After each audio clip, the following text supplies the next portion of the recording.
అందరి చూపు కర్ణాటక వైపే. దేశవ్యాప్తంగా ఉత్కంఠ రేపుతున్న కర్ణాటక అసెంబ్లీ ఎన్నికల ఓట్ల లెక్కింపు శనివారం జరగబోతోంది. మొత్తం 34 కౌంటింగ్ కేంద్రాలు ఏర్పాటు చేశారు. మొదటి రౌండ్ లెక్కింపు ఉదయం 8 గంటలకు మొదలు కాబోతోంది. బెంగళూరు సిటీలో 4 కేంద్రాలు, మిగతా జిల్లాల్లో 30 కౌంటింగ్ సెంటర్లు ఏర్పాటు చేశారు. ఉదయం 6 నుంచి కర్ణాటక ఎన్నికల ఫలితాల అప్డేట్స్ ను మినిట్ టు మినిట్ ఎన్టీవీలో ప్రసారం కాబోతోంది. 224 అసెంబ్లీ నియోజకవర్గాలున్న కర్ణాటకలో మ్యాజిక్ ఫిగర్ 113. అయితే హంగ్ వస్తుందని మెజారిటీ ఎగ్జిట్ పోల్స్ తేల్చేశాయి. అయితే కొన్ని ఎగ్జిట్ పోల్స్ కాంగ్రెస్ కు, మరికొన్ని ఎగ్జిట్ పోల్స్ బీజేపీకి పట్టం కట్టాయి. కర్ణాటకలో అధికారంలోకి వస్తామని బీజేపీ ధీమా వ్యక్తం చేస్తోంది.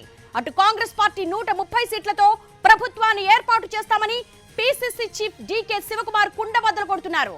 మరోవైపు జేడీఎస్ అధినేత మాజీ సీఎం కుమారస్వామి కింగ్ మేకర్ అవుతామని చెప్తున్నారు. 2018 అసెంబ్లీ ఎన్నికల్లో బీజేపీకి 104 సీట్లు, కాంగ్రెస్ కు 80, జేడీఎస్ కు 37 సీట్లు వచ్చాయి. కాంగ్రెస్ జేడీఎస్ కలిపి ప్రభుత్వాన్ని ఏర్పాటు చేశాయి.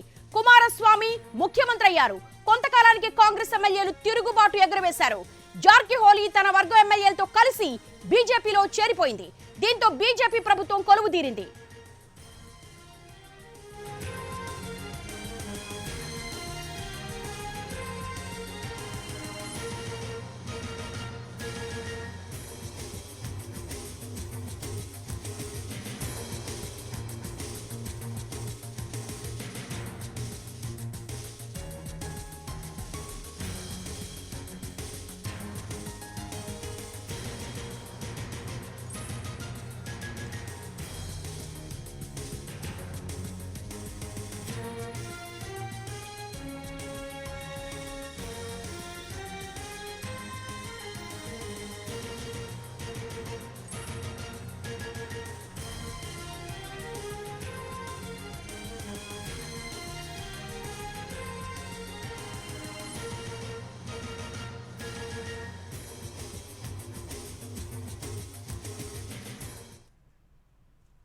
ఒకసారి 2018లోకి వేస్తే అప్పుడు అసెంబ్లీ ఎన్నికల్లో కన్నడ ఓటర్లు ఏ పార్టీకి స్పష్టమైన మెజార్టీ ఇవ్వలేదు. ఆ ఎన్నికల్లో బీజేపీ 3 ప్రాంతాల్లో, కాంగ్రెస్ పార్టీ 2 రీజియన్లలో, జేడీఎస్ 1 ప్రాంతంలో స్పష్టమైన ఆధిక్యత ప్రదర్శించాయి. ప్రస్తుత ఎన్నికల్లో కోస్టల్ అలాగే సెంట్రల్ కర్ణాటకలో సత్తా చాటుతుందా? హైదరాబాద్, కర్ణాటక, గ్రేటర్ బెంగళూరులో కాంగ్రెస్ పట్టు నిలుపుకుంటుందా? మైసూర్ కర్ణాటకలో జేడీఎస్ మళ్లీ బలం చూపిస్తుందో వేచి చూడాల్సిన అంశం. మైసూర్ కర్ణాటకలో తనకు తిరుగేలేదని నిరూపించుకుంది జేడీఎస్. 2018 ఎన్నికల్లో మైసూర్ కర్ణాటకలో ఆ పార్టీ 57 సీట్లలో 27 చోట్ల విజయం సాధించింది. కాంగ్రెస్ కు 17, బీజేపీకి 11 సీట్లు వచ్చాయి. ఇతరులు 2 చోట్ల గెలుపొందారు. గత ఎన్నికల్లో ముంబై కర్ణాటకలో బీజేపీ సత్తా చాటింది. అక్కడ 50 సీట్లుంటే బీజేపీ 30 నియోజకవర్గాల్లో విజయం సాధించింది. కాంగ్రెస్ 17, జేడీఎస్ 2, ఇతరులు 1 చోట గెలుపొందారు. 2018లో హైదరాబాద్ కర్ణాటకలో కాంగ్రెస్ పార్టీ తిరుగేలేదని నిరూపించుకుంది. హైదరాబాద్ కర్ణాటకలో 40 నియోజకవర్గాలుంటే కాంగ్రెస్ 21, బీజేపీ 15, జేడీఎస్ 4 చోట్ల విజయం సాధించాయి. గ్రేటర్ బెంగళూరు రీజియన్ లోనూ కాంగ్రెస్ పార్టీ స్పష్టమైన ఆధిక్యత ప్రదర్శించింది. ఇక్కడ 32 అసెంబ్లీ స్థానాలుంటే కాంగ్రెస్ 17, బీజేపీ 11, జేడీఎస్ కు 4 సీట్లు వచ్చాయి. ఇక సెంట్రల్ కర్ణాటక విషయానికి వస్తే అక్కడ బీజేపీ తనకు తిరుగేలేదని నిరూపించుకుంది.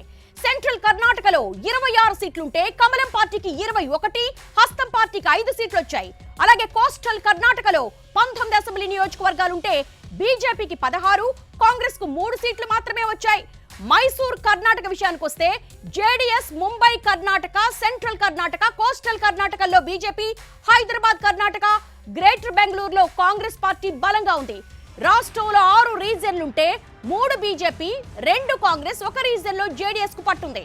6 రీజియన్లలో 3 చోట్ల బీజేపీకి పట్టు, కాంగ్రెస్ కు 2, జేడీఎస్ కు 1 రీజియన్లో బలం. ముంబై కర్ణాటక, సెంట్రల్ కర్ణాటక, కోస్టల్ కర్ణాటకల్లో బీజేపీకి పట్టుంది. హైదరాబాద్ కర్ణాటక, గ్రేటర్ బెంగళూరులో కాంగ్రెస్ కు మెజార్టీ స్థానాలు వచ్చాయి. మైసూర్ కర్ణాటకలో తిరుగేలేదని జేడీఎస్ నిరూపించుకుంది. 2018లో ముంబై, సెంట్రల్, కోస్టల్ కర్ణాటకల్లో బీజేపీకి మెజార్టీ సీట్లు వచ్చాయి. హైదరాబాద్ కర్ణాటక, గ్రేటర్ బెంగళూరులో కాంగ్రెస్ కు ఆధిక్యం వచ్చింది.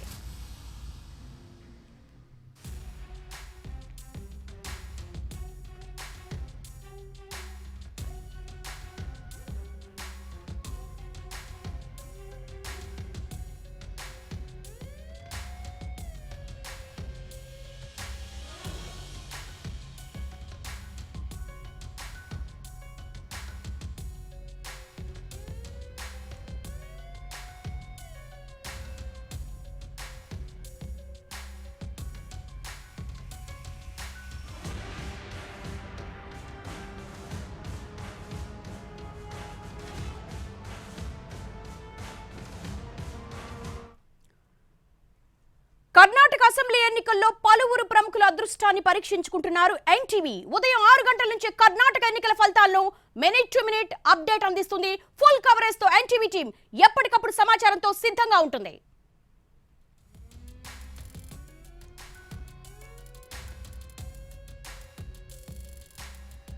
ముఖ్యమంత్రి బసవరాజ్ బొమ్మాయి సిగ్గావ్ నియోజకవర్గం నుంచి బీజేపీ తరపున పోటీ చేస్తున్నారు. 2008, 2013, 2018 ఎన్నికల్లో ఆయన విజయం సాధించారు. వరుసగా 3 సార్లు గెలుపొందిన బొమ్మాయి 4వసారి సిగ్గావ్ నుంచే బరిలోకి దిగారు. తన అదృష్టాన్ని పరీక్షించుకుంటున్నారు. మాజీ ముఖ్యమంత్రి సిద్ధరామయ్య 11 సార్లు పోటీ చేస్తే 8 పర్యాయాలు ఎమ్మెల్యేగా ఎన్నికయ్యారు. 1983, 85లో గెలిచిన సిద్ధరామయ్య 89లో ఓటమి పాలయ్యారు. 1994లో విజయం సాధించిన ఆయన 99 అసెంబ్లీ ఎన్నికల్లో ఓడిపోయారు. 2004, 2006లో చాముండేశ్వరి అసెంబ్లీ నుంచి, 2008, 2013 ఎన్నికల్లో వరుణ నియోజకవర్గం నుంచి శాసనసభకు ఎన్నికయ్యారు. గత ఎన్నికల్లో చాముండేశ్వరి, బాదామి స్థానాల్లో పోటీ చేశారు. బాదామిలో మాత్రమే గెలుపొందారు. ఇక Karnataka KPCC chief DK Shivakumar 8వసారి ఎన్నికల్లో పోటీ చేస్తున్నారు. 7 సార్లు ఎమ్మెల్యేగా గెలిచారు డీకే. అలాగే 8వసారి విజయంపై ధీమాగా ఉన్నారు. 1989 నుంచి 2004 వరకు సెంతనూరు నియోజకవర్గం నుంచి శాసనసభకు ఎన్నికయ్యారు. 2008 నుంచి కనకపుర నియోజకవర్గంలో పోటీ చేస్తున్నారు. 2008, 2013, 2018 ఎన్నికల్లో గెలిచి హ్యాట్రిక్ కొట్టారు. ఇప్పటి వరకు ఓటమి ఎరుగని నేతగా పేరు సంపాదించుకున్నారు. కాంగ్రెస్ ప్రభుత్వంలో పలు శాఖలకు మంత్రిగా కూడా పనిచేశారు. ఇక మాజీ ముఖ్యమంత్రి కుమారస్వామి విషయానికి వస్తే చెన్నపట్నం నుంచి మరోసారి బరిలోకి దిగారు. 1996లో ఎంపీగా గెలుపొందిన కుమారస్వామి 1998, 99 పార్లమెంట్ ఎన్నికల్లో ఓటమి పాలయ్యారు. 1999 అసెంబ్లీ ఎన్నికల్లో సెంతనూరు నుంచి పోటీ చేసి డీకే శివకుమార్ చేతిలో పరాభవం చెందారు. 2004, 2008 ఎన్నికల్లో రామనగర్ నుంచి ఎమ్మెల్యేగా గెలుపొందారు. ఆ తర్వాత తిరుగులేని నేతగా ఎదిగారు కుమారస్వామి. 2009లో బెంగళూరు రూరల్ నుంచి పార్లమెంట్కి ఎన్నికయ్యారు. 2013లో రామనగర, 2018లో రామనగర, చెన్నపట్నం నుంచి పోటీ చేసి 2 చోట్ల గెలుపొందారు. ఇక మాజీ ప్రధాని దేవేగౌడ పెద్ద కుమారుడు రేవಣ್ణ 5 సార్లు ఎమ్మెల్యేగా గెలుపొందారు.